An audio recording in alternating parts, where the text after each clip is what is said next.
Jadi turunnya surah Ad-Duha dan surah Al-Insyirah, hikmahnya satu atau fungsinya satu, memberikan petunjuk bagaimana mengatasi satu persoalan sesulit apapun, tapi masih dapat menghadapinya dengan keadaan yang tenang. Satu surah ini atau dua surah ini diturunkan untuk membimbing setiap hamba menuju kepada ketenangan hati. Dua, membangun kekuatan mental sehingga dalam situasi apapun dia tetap kuat mengatasi berbagai persoalan kehidupan. Nanti terapannya banyak, di bisnis ada. Nanti saya turunkan contohnya. Kadang-kadang ikut tender, sudah bagus, sudah menang, tapi proyeknya diambil orang. Ada yang begitu? Nanti ada ayatnya, ada. Nanti kita turunkan. Udah siap-siap, kan pengen melamar, ternyata keduluan orang, gitu kan? Udah siap-siap, pengen dapat ini, mau lulus, ternyata nilainya nggak seperti yang diharapkan. Muncul, ada, selalu ada demikian. Nanti kompleksitasnya banyak. Tapi dua surah ini, kalau kita bisa kuasai artinya dengan baik, pahami dengan benar, maka akan ada sesuatu yang beda yang terasa dalam jiwa kita dan kesiapan mengatasi setiap persoalan dalam kehidupan. Wadduha. Aku bersumpah, setiap huruf waw yang berada di awal kalimat di satu surah itu makna utamanya berarti sumpah. Ya, qasam, sumpah. Seringkali diartikan demi, ya. Wal asri, demi masa. Wal fajri, demi waktu fajar. Wal laili, demi malam. Intinya sumpah. Sebentar, pelan-pelan. Kalau Allah menyampaikan sesuatu kepada kita, yakin tidak? Saya ulang, yakin tidak? Serius? Hah? Kalau yakin, kenapa tidak dilakukan? Ya, itu pertanyaan besar, ya. Baik. Kalau Allah menyampaikan, tidak bersumpah pun, harusnya kita yakin. Tapi kalau Allah bersumpah, dalam kaidah ilmu tafsir, berarti ada sesuatu yang sangat penting, yang saking pentingnya akan sangat dibutuhkan oleh setiap hamba, sehingga diminta setiap hamba itu fokus menyimak apa yang mau disampaikan. Bahkan saking pentingnya menyimak itu, Allah bersumpah. Jelas? Kalau teman-teman menemukan di Quran ada ayat dibuka dengan sumpah, berarti ada kasih Allah yang tinggi yang akan disampaikan di ayat itu sampai meminta kita fokus untuk menyimaknya. Ad-Duha, untuk memudahkan maknanya, teman-teman, kalau waktu duha itu jam berapa ya? Oke, sebetulnya dimulai sejak matahari itu mulai naik, yang memantulkan, ya, atau menyinari cahayanya itu mulai terasa lembut. Ya, kalau misalnya kita ambil 1,5 jam setelah subuh. Sekarang subuh 4:30 lah, taruhlah 4:30 ya. 1,5 jam berarti jam 6 kan? Nah, itu awal duha tuh. Awal duha. Sampai ke pertengahan kurang lebih 9:30, jam 10. Akhir duha jam 11 sampai menjelang ke zuhur. Awal duhanya disebut dengan syuruk namanya. Syuruk. Jadi syuruk itu awal duha. Kalau sudah jam 6 ada cahaya matahari ya. Enak nggak ke tubuh kita itu? Nyaman nggak?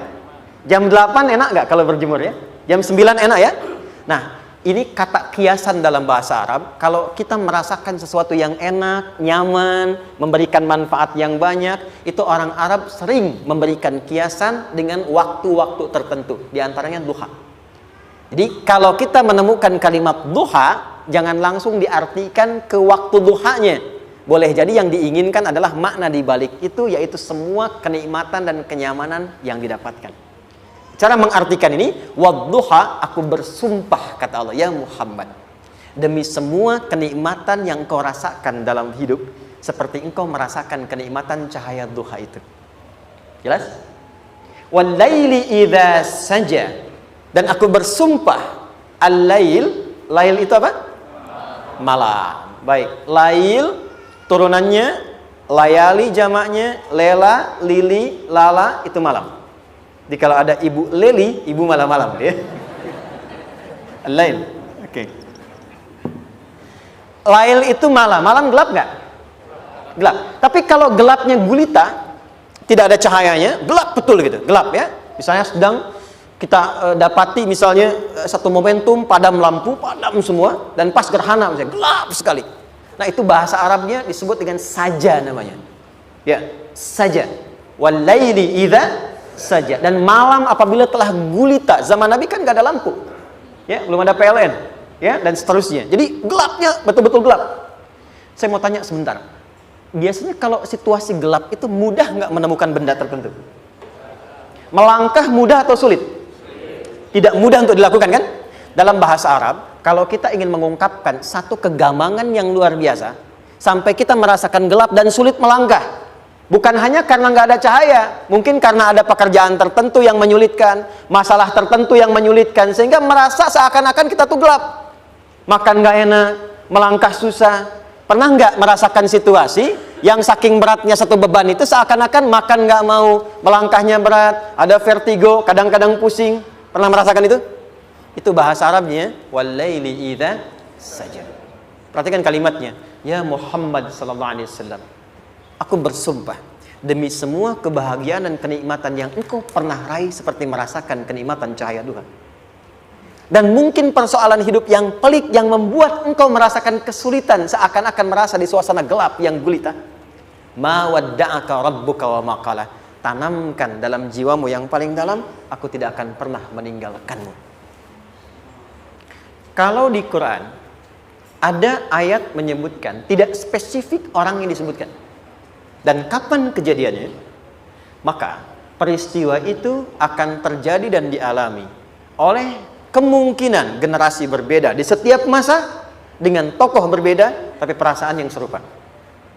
Sebaliknya, kalau disebutkan namanya, jelas identitasnya, kapan kejadiannya, maka peristiwa itu hanya akan menimpa orang tersebut dan tidak akan dialami lagi orang lain setelahnya. Saya tanya dulu yang akhwat, yang perempuan, kenal Maryam? Kenal, bagus. Kenal di mana? Maryam anaknya Imran, mengandung, melahirkan Isa alaihissalam, Yesus, Mesias, tanpa disentuh laki-laki manapun. Dan di Quran identitasnya disebutkan langsung, Maryam binti Imran, wa Maryam ibnata Imran. Ini menunjukkan kesan bahwa yang mengandung dan melahirkan tanpa disentuh laki-laki manapun, itu hanya Maryam anaknya Imran. Ingat ya, mengandung melahirkan tanpa disentuh laki-laki manapun. Bukan mengandung melahirkan tanpa suami, kalau itu banyak dia. Ya, mengandung melahirkan tanpa disentuh laki-laki manapun. Hanya Maryam binti Imran. Tapi kalau nggak disebutkan siapa orangnya, kapan kejadiannya, tidak detail disebutkan, ini artinya situasi itu akan dialami kembali oleh orang di masa depan dengan generasi yang berbeda tapi substansi yang sama. Pertanyaannya, pernahkah kita mengalami situasi yang sulit sampai seakan merasa gelap? Nah, baik, maka adab yang pertama, jika mengalami situasi seberat apapun dalam berkehidupan, maka dekati Allah Subhanahu wa ta'ala. Ini awalnya, dekati Allah. Apalagi kalau ada yang mengatakan ini nggak mungkin, ini nggak akan terjadi, ini nggak bisa. Kalau sudah ada tanda seperti itu tanda langsung dari Allah supaya Anda diminta langsung mendekat kepada Allah dan tinggalkan semua makhluk. Karena Allah hanya akan mengabulkan langsung kepada Anda tanpa perantara siapapun. Itu yang terjadi pada Nabi Zakaria. Ini nggak mungkin, ini mustahil. Maka beliau langsung memohon kepada Allah dan langsung menyebutkan, ya Allah, saya minta darimu saja, tidak dari yang lain. Maka dikabulkan seketika. Jadi yang pertama, jika punya kesulitan sebesar apapun, seberat apapun, cepat dekati Allah. Maka di situ akan dijawab langsung oleh Allah, ma wadda'aka rabbuka wa ma qala. Hambaku, sepanjang engkau mendekat kepadaku, maka yakinkan dalam dirimu, situasi apapun yang kau rasakan, aku tidak akan pernah meninggalkanmu. Sudah? Satu? Paham sampai sini? Oke. Pelan-pelan ya. Saya belum bicara caranya. Saya baru bicara di awal motivasinya. Dekati Allah dulu, nanti caranya didetilkan di surah Al-Insyirah. Teruskan. Ma wadda'aka rabbuka wa ma qala. Walal akhiratu khairul laka minal. Perhatikan. Hei, seberat-berat bebanmu saat ini, ingat, satu saat akan tuntas. Dan ini pun ujian. Kalau sudah meninggal, gak ada ujian lagi. Dan nanti kehidupan yang sekarang, apapun yang kau pertentangkan, perdebatkan, perselisihkan, itu semua akan ditinggalkan. Jadi ternyata Allah mengungkap hakikat kehidupan dunia. Apapun yang diperselisihkan, tuh unik ya. Orang berselisih pada yang akan ditinggalkan. Aneh nggak? Ada orang berebut makanan, ya kan? Rebutan sampai berkelahi dan sebagainya. Pada akhirnya, makanan yang diperebutkan itu pun akan ditinggalkan. Yang ini meninggal, itu meninggal. Jadi memperebutkan sesuatu yang pada akhirnya akan berakhir. Kata Allah, Allah sampaikan, jika Anda mengalami situasi, sesuatu yang mungkin membuat berat, tanamkan pada jiwa kita, hei, yang aku kejar-kejar ini, boleh jadi aku akan tinggalkan juga. Kenapa aku harus menangisi dan larut pada sesuatu yang tidak abadi? Maka Allah hibur kita dengan mengatakan, kamu tenangkan diri dulu. Semua yang kamu pikirkan sampai membuat kamu berat begini, pada akhirnya kamu tinggalkan. Dan yang abadi itu akhirat. Walal akhiratu khairul laka minal. Dua, pelan-pelan sikapi setiap masalah dengan proporsional. Jangan terlalu larut dalam sesuatu. Dapat job satu, pengen, dah siap, kontraknya besar, tiba-tiba hilang. Dipikirin, Anda mikirkan itu pun nggak akan balik. Proporsional aja dulu. Ya, nanti caranya akan turun nanti di Al Insyirah. Tenangkan diri dulu. Prasangka baik kepada Allah Subhanahu wa taala. Boleh jadi apa yang Allah ingin berikan sebagai pendahuluan sekarang belum sampai kepada kita karena Allah menyiapkan yang lebih baik di balik itu. Kita belum tahu ada apa di balik itu sehingga kita tidak dapatkan itu. Sehingga kemudian Allah katakan walal akhiratu khairul laka minal ula. Teruskan wala saufa yu'tika rabbuka. Pelan-pelan. Orang yang punya sikap seperti ini itu cenderung lebih dekat mendapatkan ridha Allah dibandingkan dengan orang-orang yang larut dalam kesulitan. Orang yang move on dengan setiap persoalan dalam kehidupan, cepat berpikir secara proporsional, tidak menggantungkan hidupnya pada persoalan tertentu sehingga membuat dia menjadi beban, itu lebih mendekatkan dirinya kepada ridha Allah dibandingkan dengan orang yang meratapi persoalan hidupnya. Ya. Pelan-pelan. Jadi spiritnya, kalau punya masalah apapun, jangan dilarutin terus. Gak usah diratapi, cepat move on. Berpikir lagi, rencanakan lagi. Nanti, detailnya ada di Al Insyirah. Tapi poin besarnya, janji Allah mengatakan, kalau Anda bisa move on, proporsional, maka yang dijanjikan oleh Allah, di situ Allah percepat datangnya ridha Allah Subhanahu wa taala. Kalau ridha Allah sudah datang, maka akan dua yang diberikan. Pertama kali, ketenangan di dalam jiwa, dan yang kedua, kemampuan untuk berikhtiar lebih baik mencapai apa yang diinginkan. Satu, kalau ridha Allah sudah diberikan pada seorang hamba, yang pertama diberikan ketenangan dalam jiwa. Bukan dunianya dulu. Bukan apa yang Anda ingin harapkan dulu. Pengen sesuatu, ya, pengen materi, pengen kedudukan, pengen lulus anaknya ujian, ya kan? Tiba-tiba terjadi sesuatu, diratapin, alih-alih meratap, alih-alih membuat status, alih-alih menyulitkan diri, kata Allah, terima dulu proporsional. Setelah itu dekatkan diri kepada Allah, turun ridha Allah, begitu turun yang pertama diberikan ketenangan kepada hati. Tenang dulu. Kalau sudah tenang, nanti dibimbing menyelesaikan apa yang sedang dihadapi itu. Itu poin yang ketiga. Pelan-pelan. 4. Kita masuk ke detail sekarang. Perhatikan baik-baik. Ini yang paling menarik. Alam yajidka yatiman fa'awa. Muhammad SAW, bukankah dulu engkau yatim? Punya banyak masalah? Aku selesaikan juga. Ayahmu meninggal sebelum lahir, ada ibu. Ibu meninggal, ada kakek. Kakek meninggal, ada paman. Ya kan? Ada teman yang menemani Sayyidah Khadijah. Teman yang setia. Semua kebutuhan tersedia. Artinya Pak, perhatikan baik-baik. Kalau Anda punya masalah sekarang, jangan sampai melupakan yang dulu-dulu pun pernah tuntas Allah selesaikan. Jadi kalau sekarang sedang punya persoalan, jangan sampai satu masalah ini membuat Anda kehilangan harapan dan kehidupan.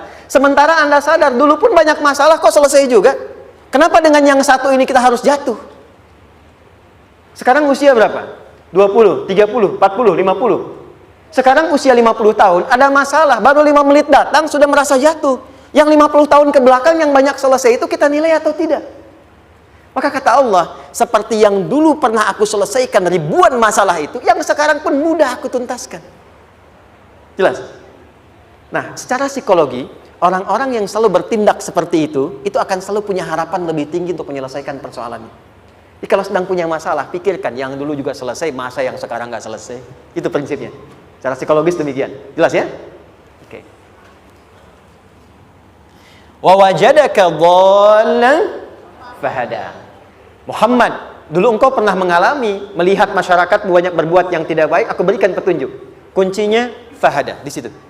Orang yang punya motivasi kuat dan keyakinan untuk bisa menyelesaikan persoalannya, maka dia akan lebih cepat mendapatkan petunjuk Allah untuk mendapatkan solusi terbaik. Ada sini. Saya agak cepat ya, mohon izin. Wa wajadaka 'ailan fa'aghna. Bahkan, maaf, bukan sekedar selesai, kalau perlu saya bikin kaya, kata Allah. Aghna itu kalau ilmunya luas. Kalau harta, hartanya banyak. Kalau kedudukan, kedudukannya tinggi. Hei, engkau yang sedang mengejar kedudukan, aku tahan sebentar karena ada yang nggak bagus untukmu di sini. Tapi kalau kamu terima, aku angkat itu lebih daripada apa yang kamu harapkan. Kamu pengennya bintang 2, aku naikkan sampai bintang 4. Kalau perlu 5 sekalian. Hei, kamu yang ingin kampus di sini, aku tahan. Bahasa kamu nggak lulus, kamu nangis, kamu mengadu, kamu datang pada orang tuamu. Orang tua mulai protes, mulai curhat macam-macam. Terima dulu. Mungkin di sini ada yang tidak baik seperti doa ibumu yang sering memohon, ya Allah, jangan sampai anakku berbuat yang salah. Jangan sampai terjebak narkoba. Jangan sampai terbawa tawuran. Di sini ada yang kurang tepat untukmu. Kalau kamu ridha, kamu terima, kamu proporsional, bahkan aku pindahkan ke kampus yang lebih baik yang tidak kamu bayangkan sebelumnya. Di orang-orang yang selalu menerima apa yang Allah ujikan dan ridha dengan itu, maka Allah akan angkat derajatnya bahkan melebihi ekspektasi dirinya. Paham? Kalau sudah seperti itu, maka lihat ujung ayatnya. Lihat ujung ayatnya. Fa'ammal yatima fala taqhar. Hei, maka jangan pelit berbagi kepada orang lain. Share. Kalau sudah sukses, share. Berbagi, bukan hanya materi, bagi ilmunya, ya, bagi kebahagiaannya. Wa ammas sa'ila fala tanhar. Jangan sampai nunggu orang minta. Kalau lihat ada kawan yang butuh, sekarang Anda sukses. Tapi boleh jadi kesuksesan Anda itu tangganya dari teman-teman Anda. Kalau sudah teraih ke atas, lihat lagi anak tangganya ke bawah. Ajak teman, jangan ditunggu minta. Ajak, bawa dia, berikan peluang. Jangan sampai dia minta, apalagi Anda bentak-bentak. Aku kan yang dulu bantu kamu. Jangan sampai keluar kata-kata itu. Kamu bisa naik di atas karena aku kan yang dulu bantu kamu. Kamu bisa jadi pemeran utama karena aku yang rekomendasikan. Karena aku yang dorong kamu, misal. Jangan sampai keluar kata-kata itu. Apalagi langsung keluar, tidak. Ini karena ilmuku saja misalnya. Kalau itu bisa dilakukan dengan baik. Lihat ujungnya. Wa amma bi ni'mati rabbika fahaddits. Maka semua nikmat yang dirasakan akan mudah untuk diimplementasikan dan disyukuri. Jadi semua nikmat itu bukan cuma dirasakan. Jadi membagi semua nikmat itu adalah rasa terbaik untuk menikmatinya. Maaf ya. Anda kalau punya makanan, dimakan sendiri. Dengan dibagi sama-sama, kira-kira rasa nyamannya yang pertama atau yang kedua? Kedua. Makan sendiri, enaknya sendiri kan? Tapi ketika ada teman berbagi dan tahu, oh enak ya, nyaman ya, ada kebahagiaan, ada ngobrol, ada tertawa, ada kebersamaan, itulah inti nikmat yang sesungguhnya. Wa amma bi ni'mati rabbika. Ternyata masalah yang diberikan bukan ingin memberikan beban, tapi ujungnya, endingnya supaya Anda bisa mendapatkan nikmat berkualitas yang bisa dibagi. Lihat surat Ad-Duha itu jangan cuma lihat awalnya, lihat ujungnya. Ternyata ketika seseorang mendapat masalah seberat apapun, itu bukan ingin membebani, tapi ingin meningkatkan kualitas hidupnya supaya mendapatkan nikmat yang lebih besar dan merasakan nikmatnya itu dengan berbagi. Itu poinnya. Jadi kalau sampai sini kita paham dan kita beri nama misalnya dengan fikih ujian, jadi kalau desain ujian ini sistematikanya kita pahami, maka tidak ada alasan untuk mengeluhkan persoalan. Jadi melihat masalah itu bukan sebagai beban, pada akhirnya melihatnya sebagai tangga untuk mencapai kebahagiaan. Jelas sampai sini? Baik, kalau sudah seperti ini ingin punya masalah atau tidak ingin punya masalah? Tidak. Ingat ya, jadi kalau anak pulang bawa masalah, dilihatnya jangan beban. Oh, Allah ingin menaikkan kualitas pada anak saya, yang dengan itu menjadikan ia mendapatkan nikmat yang belum pernah didapati. Kalau rumah tangga sedang ada masalah, jangan banyak diperseterukan, tapi direnungkan sejenak. Oh, Allah ingin meningkatkan kualitas rumah tangga ini, sehingga kita bisa mendapatkan nikmat yang tidak pernah didapatnya sebelumnya. Makanya nikmat berumah tangga itu yang terbesar selalu bertambah ketika menyelesaikan masalah. Silahkan cek. Kalau sedang ada masalah berseteru kan, tapi setelah selesai kan jadi lebih nikmat ya. Ya, lebih senang lagi, lebih cair lagi, lebih bahagia lagi, lebih mendukung lagi. Ternyata ada nilai-nilai kebaikan yang tersimpan yang belum disadari sepenuhnya. Pertanyaannya, kadang-kadang mudah diucapkan, tapi tidak mudah mempraktekkan. Bagaimana itu semua bisa ditempuh dengan baik, sehingga ketika mengalaminya, kita bisa tenang menghadapinya. Maka turunlah surah Al-Insyirah. Saya cepat.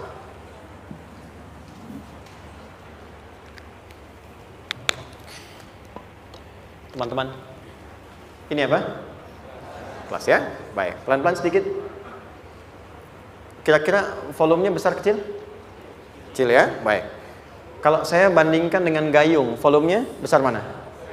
Gayung ya? Baik. Kalau ini saya perlebar, sehingga bisa memasukkan apapun ke dalamnya, itu bahasa Arabnya disebut dengan insyirah namanya. Jelas? Meluaskan sesuatu sehingga terlihat lapang, sehingga memudahkan setiap hal masuk ke dalamnya. Itu insyirah namanya. Surah ini diberi nama dengan surah Al-Insyirah, yang berarti sesuatu yang lapang, yang tenang, yang nyaman. Yang diharapkan dengan keadaan hati yang lapang, nyaman, tenang itu, segala persoalan yang dihadapi dalam kehidupan akan mudah diterima dan tidak berdampak besar dalam menyikapinya. Maka bagaimana kemudian Allah memberikan turunan-turunan petunjuk supaya apa yang diharapkan ini bisa tercapai. Satu, izin mengilustrasikan. Saya kasih cerita sebentar. Ada seorang anak muda, kisah ini sangat viral, hampir setiap kita bisa mendapatinya. Datang kepada seorang kakek tua di sisi danau yang jernih sekali airnya. Dia berkeluh kesah tentang persoalannya. Dia katakan, saya punya masalah begini. Berat sekali terasanya. Kakek itu kemudian permisi, dia hanya membawa 2 genggam garam. Kemudian beliau bawa 1 gelas, ilustrasinya seperti ini. Dimasukkanlah kemudian garam itu ke gelas itu. Lalu diambil 1 gelas air yang jernih tadi, dengan garam segenggam. Kata beliau, minum. Pemuda itu mengatakan, wah asin, minum aja dulu. Lalu ketika diminum, langsung ditumpahkan. Dia muntahkan asin katanya. Lalu setelah itu kakek yang tadi melepaskan segenggam sisanya, dilempar ke danau tadi yang luas. Lalu diambil lagi dengan gelas yang sama. Sekarang minum. Bagaimana rasanya? Segar, enak, nyaman. Itulah hatimu. Kalau hatimu sempit sesempit gelas ini, maka masalah sekecil apapun akan selalu menghadirkan kesulitan seperti engkau menelan garam tadi. Tapi kalau hatimu luas, sebesar apapun masalah, tidak akan pernah berdampak pada dirimu kecuali engkau mampu menyusun rencana untuk mengatasinya. Kelapangan hati yang membuat diri kita mampu menerima persoalan apapun, itu yang disebut dengan insyirah. Perhatikan baik-baik. 1, saya agak cepat.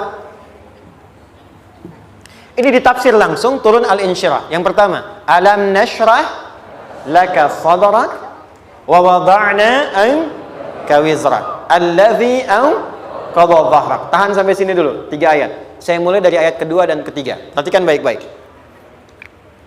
Wa wada'na anka wizrak alladhi anqadha dhahrak. Artinya apa? Artinya satu beban yang diletakkan di pundak yang berpengaruh kepada semua bagian tubuh.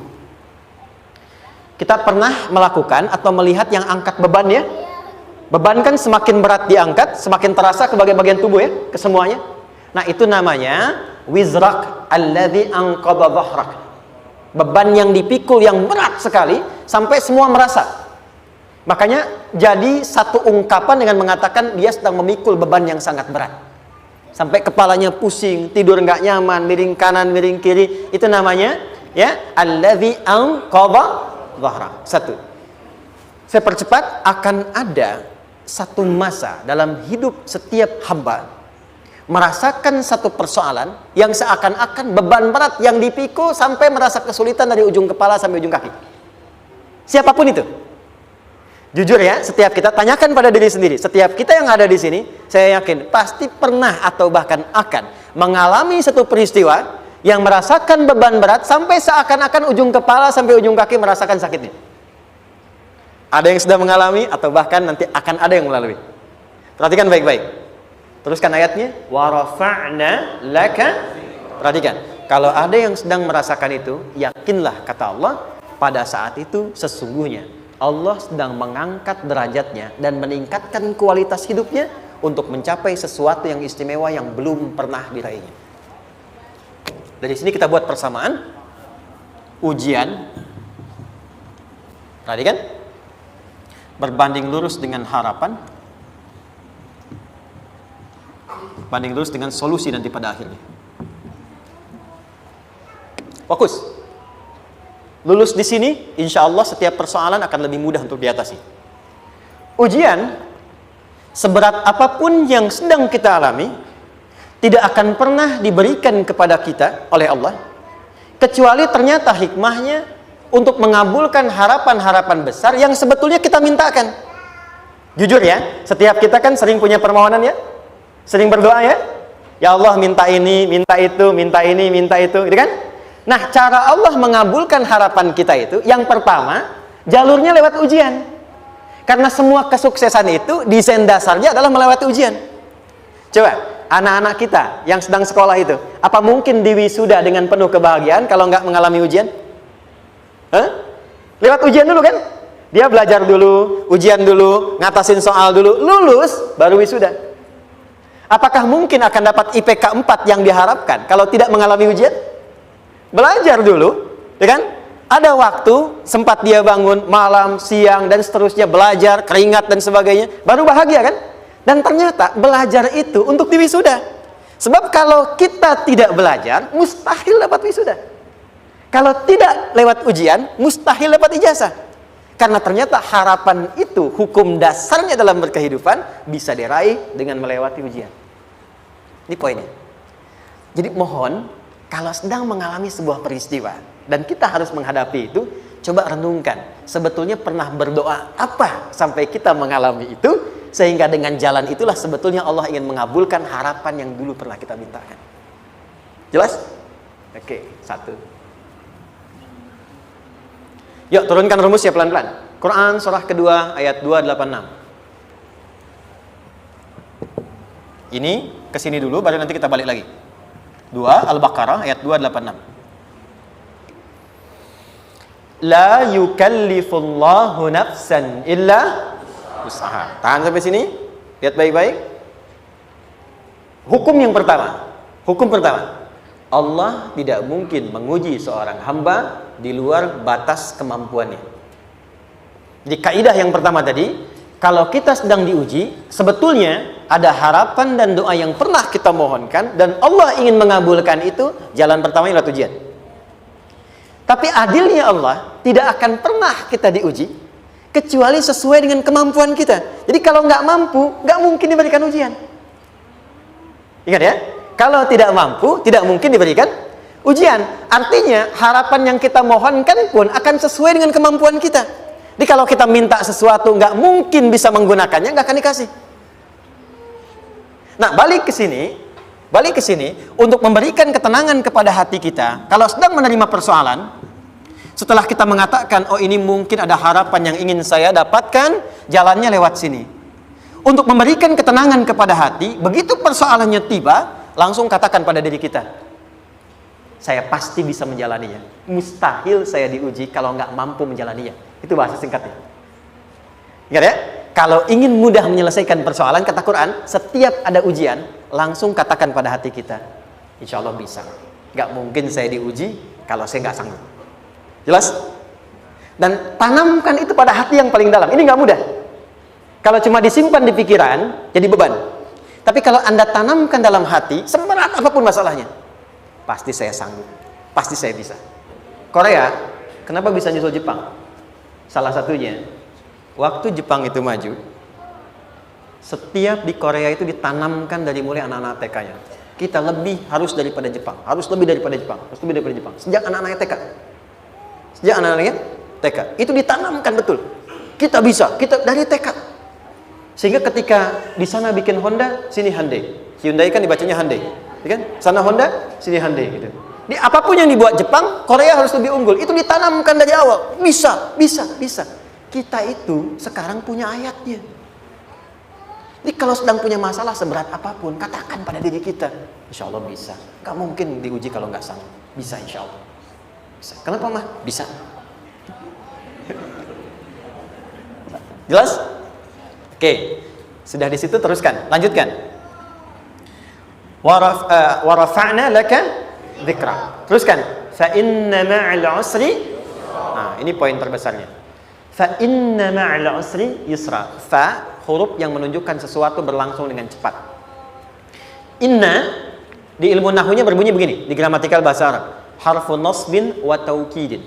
Tansibul isma wa tarfa'ul khabara. Mabniun 'alal fathi la mahalla lahu min al-i'rabi. Paham? Tidak. Inna huruf yang digunakan untuk menguatkan informasi agar ditancapkan ke dalam hati sekuat-kuatnya dan jangan pernah ragu. Jadi kalau orang Arab itu nancapkan tongkat begini dan kuat, tidak goyah, itu nasab namanya. Nasabar rajul asahu fil ardi. Inna ini harfu nasab. Jadi kalau ada di Quran dibuka informasinya dengan inna, maksudnya begini, hei, tancapkan informasi dalam hatimu dengan kuat, jangan pernah ragu. Yakinkan pada dirimu. Apa yang harus diyakinkan? Ma'al usri yusra. Inna ma'al usri yusra. Usrun sama dengan yusrun. Lari ke sini. Oke. Apa artinya usrun? Sulit. Oke. Sulit itu ada dua. Ada sa'bun, ada usrun. Kalau kesulitan yang relatif, kata si A sulit, si B mudah, itu sa'bun namanya. Contoh, kata si fulan, bahasa Jepang susah. Padahal kata yang lain tidak. Saya ke Jepang, anak-anak kecil begini bisa bahasa Jepang, gitu kan? Bagi mereka mudah, gitu kan? Saking mudahnya gitu. Kata shiwa, gitu. Anak-anak kecil, bagi mereka mudah, bagi kita belum tentu. Itu sa'bun. Inna lughatal yabaniyya sa'bah. Relatif. Tapi kalau kesulitan yang sifatnya mutlak, semua orang mengatakan sulit. Maaf, bawa mobil, sulit atau mudah? Bukan mengendarai ya, bawa mobil, bawa. Sulit ya?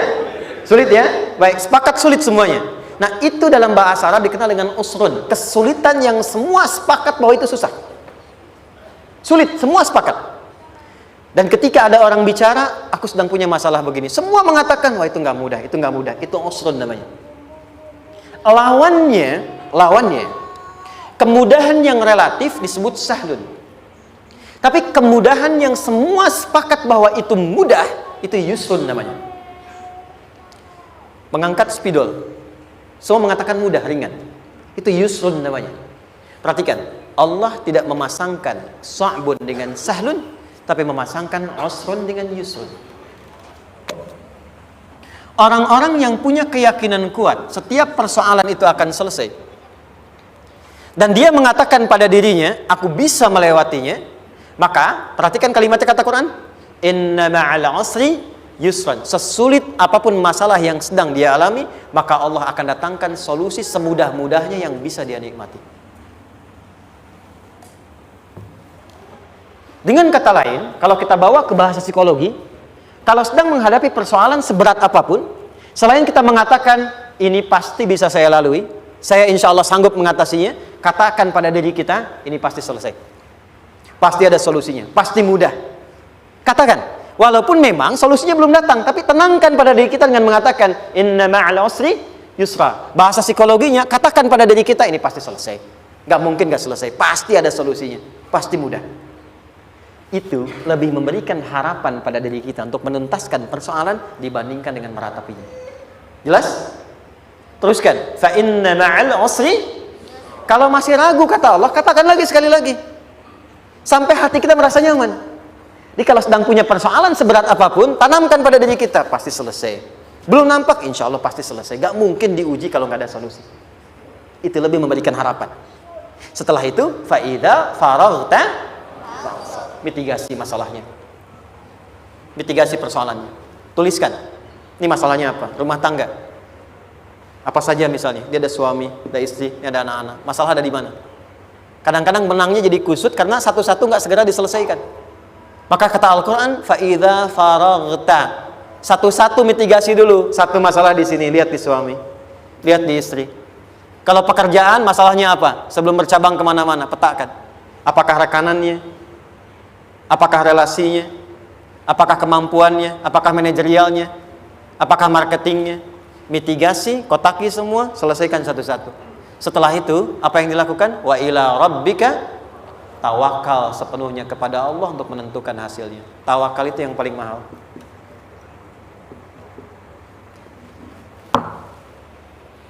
Anda kalau nggak punya kepasrahan, stres. Karena selalu memikirkan apa yang mau dikerjakan dan selalu orientasi pada hasil. Kita punya tawakal. Kalau kita mampu menyerahkan sesuatu, gini, di sini ada orang yang paling jago misalnya main basket. Ada pertandingan basket. Begitu dibuka, udah tim musyawarah serahkan aja pada si fulan. Kan? Dia yang paling jago, dia. Bukankah dengan menyerahkan itu bukan hanya kita berikan sebuah tugas, ya kan? Tapi dengan itu ada kelapangan tersendiri kan? Yakinlah sukses, ini paling hebat. Pernah ada perasaan gitu? Sekarang, siapa yang paling mampu menguasai? Siapa yang paling hebat menyelesaikan segala hal? Siapa yang punya segalanya? Bukankah Allah? Orang-orang yang punya tingkat tawakal yang tinggi, maka satu, dia akan lebih stabil keadaan mentalnya dan tidak akan pernah gelisah dengan kekecewaan. Nggak ada kecewa. Karena tawakal itu kalau sudah kepasrahan pasti menerima hasil. Kalau sudah tawakal, terserah Allah tetapkan apa saja. Mau dapat sekarang, dapat besok, dapat nanti. Puncak yang paling tinggi, tugasmu hanya berikhtiar semampu yang bisa dilakukan. Selanjutnya, biarkan Allah menetapkan apa yang menjadi bagian dari maslahat kehidupan kita. Saya tutup. Cara Allah menjawab harapan kita ada 3. 1. Memberi langsung apa yang kita mintakan. 2. Menunda itu sampai kita siap menerimanya. 3. Mengganti apa yang kita inginkan dengan apa yang kita butuhkan. Saya ulang ya. 1. Memberi langsung apa yang kita mohonkan. Misal, ya Allah saya ingin A misalnya, anak saya pengen ke ITB. Tapi nggak mungkin tiba-tiba langsung masuk ITB kan? Pasti lewat ini dulu kan? Ada ujian dulu, ikut tes dan seterusnya diterima sesuai. 2. Kadang menunda sesuatu sampai dia sanggup menjalaninya. Anda punya anak usia 5 tahun, pengen diberikan motor. Anda mampu untuk memberi motor, dikasih nggak? Tidak. Sampai dia sanggup mengendarai motor, baru Anda berikan. Terkadang ada yang kita minta sekarang, tidak didapati sekarang. Tapi ternyata tahun depan kita dapat. Kita harus sadar bahwa anugerah yang kita dapatkan tahun depan itu sebetulnya adalah hasil doa kita di tahun ini. Pernah dengar nggak kisah viral? Nabi itu berdoa baru dikabulkan setahun setengah. Setahun 6 bulan. Padahal itu Nabi loh. Kiblat pertama kita kemana? Palestina kan? Baitul Maqdis kan?